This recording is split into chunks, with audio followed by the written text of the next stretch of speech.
Ako prebieha, vyzerá jarná očista podľa ajurvédy, to nám už prezradí ajurvédská výživová poradkyňa pani Jandová. Vítajte u nás v Dámskom klube. Dobrý deň, Andrejka. Sú tam nejaké základné a zásadné rozdiely, keď si povieme my a to, čo sme si teraz vypočuli od našich, možno aj divákov, v rámci toho porovnania, v čom je taký ten zásadný rozdiel, ak teda nejaký nájdeme? V ajurvéde sa jar považuje za kráľovnú ročných období a práve vlastne z tohto titulu sa robí jarná očista na jar. Čo sa týka nejakého rozdielu alebo nejakých spoločných znakov s klasickou očistou, tak v prvom rade by som rada uviedla tie rozdiely. Ajurvéda kladie väčší dôraz na chute, pretože existujú chute, ktoré tú očistu podporujú a chute, ktoré tú očistu naopak tak nejak brzdia alebo spomalujú. Podporu poskytuje horká, trpká a pálivá príchuť jedla, čiže toto je to, na čo by sme sa mali najviac zamerať. A naopak, chute, ktoré sa v ajurvéde neodporúčajú, počas očisty sú sladká, slaná a kyslá. Tá strava je asi základom celej tej aj jarnej očisty. Vy ste nám priniesli aj na ukážku niekoľko teda surovín. Ide o nejaké špeciálne jedlo, ktoré sa volá Kičri. Kičri. Áno. Tak, z čoho sa skladá? To nám už poviete. Presne tak, jedlo sa volá kičri alebo kičari. Je to najznámejšie ajurvédske detoxikačné jedlo. Príprava je veľmi jednoduchá. Začína sa vlastne týmto ghee, ak by som mohla. Ghee, prepustené maslo, ktoré teda sa rozpustí. Pridajú sa naň ajurvédske koreninky, napríklad koriander, rímska rastca, zázvor a tak ďalej. A potom teda, čo ste spomínali a držali ste v rukách, tak rýža basmati je veľmi dôležitá zložka a fazula mungo, zelená. Tu máme túto misku. Čiže najprv teda ghee, potom korenie, to je základ, pridáme fazulu mungo, pridáme rýžu basmati, zalejeme vodou, necháme povariť, pridáme ešte sezónnu zeleninu, ideálne nejakej horkej alebo trpkej chuti. Máme aj nejaké konkrétne zeleniny, ktoré by ste odporúčali? Áno, áno. Máme tu brokolicu, ktorú sme priniesli na ukážku. Ďalej môže byť mrkva, petržlen, alebo veľmi fajn je pridať aj špenát. A toto by sme mali konzumovať na obed aj na večeru. Koľko dní? Pardon. Kičri by sme mali ideálne konzumovať 7 až 10 dní na obed, takisto aj na večeru. Ak nám to príde už potom, že je to príliš monotónne, tak tú fazulu mungo môžeme nahradiť cícerom alebo červenou šošovicou. Áno, takže máme na ukážku aj cícer, aj červenú šošovicu. K tomu asi dôjde a očakávať to, že nám to príde už také neúplne lákavé, tak tá zmena je určite patričná. Koreniny. Vy ste už teda nejaké aj spomenuli, keby sme mohli teda plynule prejsť k tomu, aké koreniny, možno aj aké bylinky sa odporúčajú v rámci tej jarnej očisty.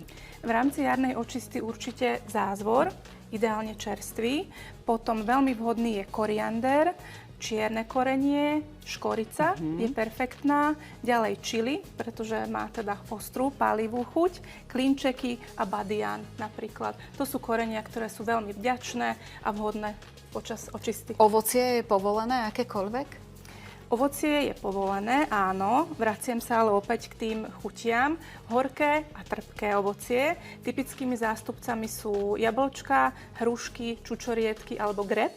Je úplne fantastický. Naopak, čo by v tej očiste teda figurovať nemalo, sú sladké banány, hrozno sladké alebo príliš také kyslé citrusy. Pitný režim je základom a nielen počas samozrejme akýkoľvek očisty, či už jarnej alebo kedykoľvek si môžeme v podstate dopriať počas roka. Pitný režim sa skladá z čistej vody, predpokladám. Koľko podľa ajurvédy denne vypiť vody v rámci očisty? Záleží to od hmotnosti. Konkrétne uvádza sa, že zhruba nejaké 3 až 4 deci na 10 kg. Čiže toto je také odporúčané množstvo klasickej vody. Respektíve môže byť doplnená aj bylinkovými čajmi, toto množstvo. Vhodné sú, ja som priniesla aj na ukážku, napríklad čajík z koreňa púpavy. Potom je to čajík šalviový. Čiže tie sú veľmi vhodné na trávenie. A tie si môžeme v rámci toho pitného režimu kombinovať? Viete, že tiež nám nechutí asi úplne stále voda, takže si spravíme šalviový čaj, večer si dám čaj z púpavy, koreňa púpavy. Áno, určite kombinovať treba, pretože nás nebaví dlho robiť ani piť to isté. Takže kombinácie áno. Čo ešte je veľmi fajn, je čajík tento tretí, ktorý som priniesla. To je čajík tulsi, ktorý je veľmi vhodný počas očisty, ale viac ako na trávenie je vhodný na očistenie nášho dýchacieho systému alebo dýchacej sústavy. Máme tu ešte niečo aj v týchto malých miskách? Súvisí to s našou témou, keďže to tu máme. O čo ide? Áno, áno. Priniesli sme ešte ukázať výživové doplnky, ktoré môžu podporiť a urýchliť to prečistenie. Konkrétne teda, toto máme čiernu rastcu, semienka, ktoré sa lisujú do oleja a z neho sa potom vyrábajú takéto kapsulky. Čierna rastca je perfektná práve na prečistenie tráviaceho traktu. Zároveň je veľmi dobrá aj na podporu imunity, minimalizuje zápaly v tele. A ešte veľmi zaujímavý výživový doplnok vo forme prášku. Nazýva sa trifala, ktorý je takisto perfektný na prečistenie tráviacej sústavy. Máme tu ešte takú pomôcku, súvisí to s výplachom. Áno, áno, áno. Toto je pomôcka, kanvička na vyplachovanie nosa. Prečo počas tej jarnej očisty? Je to dôležité? Je to dôležité z toho hľadiska, že počas jary sa veľmi častokrát objavuje nádcha, či už klasická alebo senná.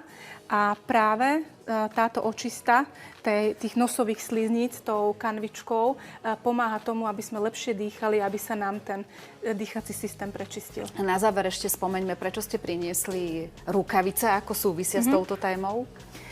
Je to rukavica, ktorá sa volá garšana. V ajurvéde sa využíva na tzv. Suchú masáž, na rozprúdenie lymfy a také lepšie fungovanie lymfatického systému.